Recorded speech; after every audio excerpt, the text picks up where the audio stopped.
Assalamualaikum warahmatullahi wabarakatuh. Selamat pagi anak-anak. Jumpa kembali dengan Ibu dalam mata pelajaran produk kreatif dan kewirausahaan. Anak-anak, kita masih melanjutkan materi menghitung harga pokok penjualan ya. Kali ini kita akan membahas tentang break even point. Apa itu break even point? Silahkan perhatikan PPT berikut ini. Anak-anak, break even point itu adalah merupakan suatu titik di mana pendapatan dari usaha sama dengan modal yang dikeluarkan.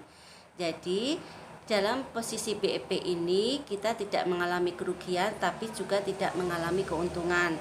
Artinya balik modal atau impas begitu ya. Kita lanjutkan. Nah, fungsi BEP itu apa? Ada dua fungsi BEP ya. Yang pertama adalah kita dapat aware dengan dana yang kita pergunakan. Aware itu artinya bisa menyesuaikan. Kalau misalkan dana kita kecil, kita akan mempunyai usaha apa. Kalau misalkan dana kita besar, kita akan menghasilkan produk apa, begitu ya. Jadi jangan sampai dana kita kecil tetapi kita menginginkan produk yang banyak jumlahnya, sehingga nanti akan mengalami kesusahan. Yang kedua, dapat digunakan sebagai proyeksi. Proyeksi itu perkiraan atau dugaan di masa yang akan datang ya. Jadi kalau misalkan dana kita kecil, kira-kira cukup nggak untuk 1 minggu atau 1 bulan atau bahkan 1 tahun. Nah, dana yang tersedia yang kita miliki ini bisa kita antisipasi untuk berapa jangka waktu yang kita perlukan. Kemudian cara menghitung BEP ini ada 4 permasalahan ya yang harus kita perhatikan.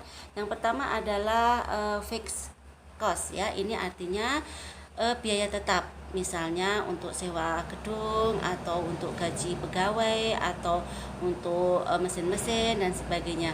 Kemudian kalau yang kedua, variabel cost ini itu biaya yang dikeluarkan sehubungan dengan kegiatan kita dalam menjalankan usaha atau biaya operasional. Jadi bisa berubah-ubah ya. Yang ketiga ini adalah harga penjualan, yaitu harga jual yang kita tentukan kepada pembeli.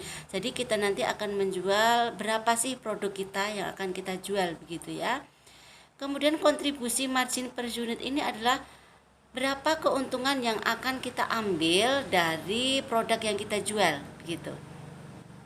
Seterusnya kita ada rumus BEP. Ini BEP sama dengan, ini BEP ada dua ya, BEP unit dan BEP rupiah.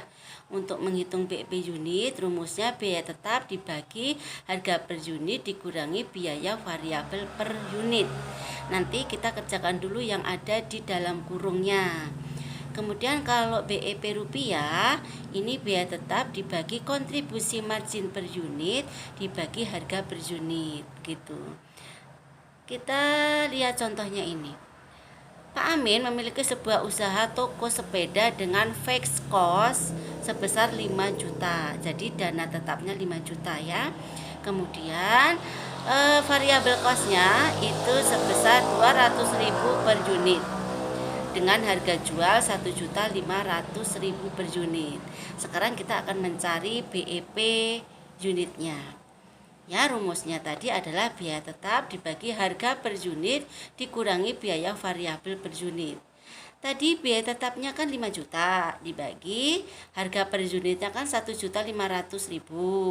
dikurangi 200.000. Jadi kita kerjakan dulu yang ada di dalam kurung. 1.500.000 dikurangi 200.000 sama dengan 1.300.000.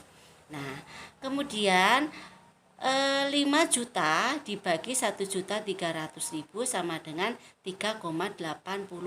Kita bulatkan aja ya menjadi 4. Jadi kalau kita sudah menjalani titik balik modal itu adalah kalau kita sudah berhasil menjual 4 unit sepeda begitu.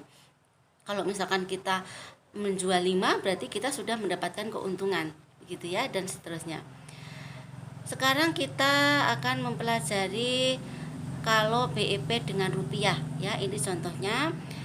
Pak Rusli memiliki sebuah toko mebel dengan fixed cost sebesar 10 juta rupiah. Variabel costnya adalah 500.000 per unit. Kemudian harga jualnya 2.500.000 per unit. Kita akan menghitung BEP rupiahnya. Rumusnya adalah BEP rupiah sama dengan biaya tetap dibagi kontribusi margin per unit dibagi harga per unit. Jangan lupa untuk dikerjakan dulu yang ada di dalam kurung ya. Oke. Kemudian 10 juta rupiah dibagi, nah sekarang kita kerjakan yang ada di dalam kurung dulu. 2.500.000 dikurangi 500.000 kan sama dengan 2 juta. Dibagi 2.500.000 sama dengan 0,8.